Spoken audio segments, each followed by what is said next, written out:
ഇതാണ് ഉഹദിലെ ജബലുർ റുമാത്ത്.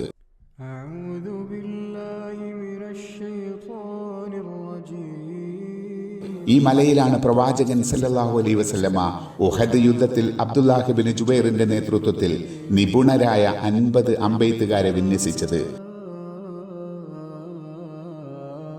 എന്നിട്ട് അവരോട് പ്രവാചകൻ സല്ലല്ലാഹു അലൈഹി വസല്ലമ പറഞ്ഞു, യുദ്ധം അനുകൂലമായാലും പ്രതികൂലമായാലും നിങ്ങൾ ഇവിടെ നിന്നും ഇറങ്ങി വരരുത്. ഞങ്ങൾ കൊല്ലപ്പെട്ടു എന്ന് കണ്ടാൽ പോലും നിങ്ങൾ മല ഇറങ്ങരുത്. ഞാൻ വിവരം തരുന്നതുവരെ നിങ്ങൾ ഇവിടെ തന്നെ ഉണ്ടായിരിക്കണം.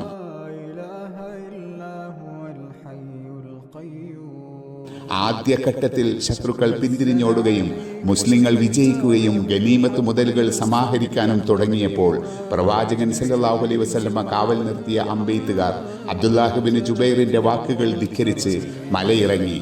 അവർ താഴെ ഇറങ്ങിയ തക്കം നോക്കി ഖാലിദ് ഇബ്നു വലീദിന്റെ നേതൃത്വത്തിൽ ഒരു കുതിരപ്പട ഈ മലയ്ക്ക് എതിർവശത്ത് കൂടി തിരിച്ചു വന്ന് മുസ്ലിങ്ങൾ ആക്രമിച്ചു. പ്രതിരോധിക്കാൻ കഴിയാതെ മുസ്ലിങ്ങൾ പരാജയപ്പെടാൻ കാരണമായത് ഈ അനുസരണക്കേടായിരുന്നു.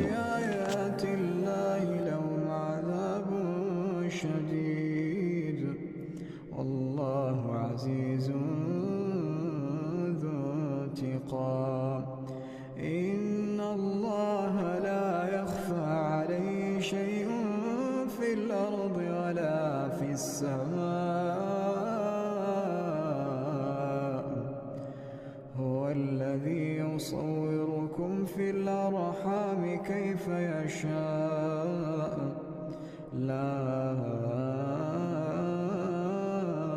إله إلا هو العزيز الحكيم هو الذي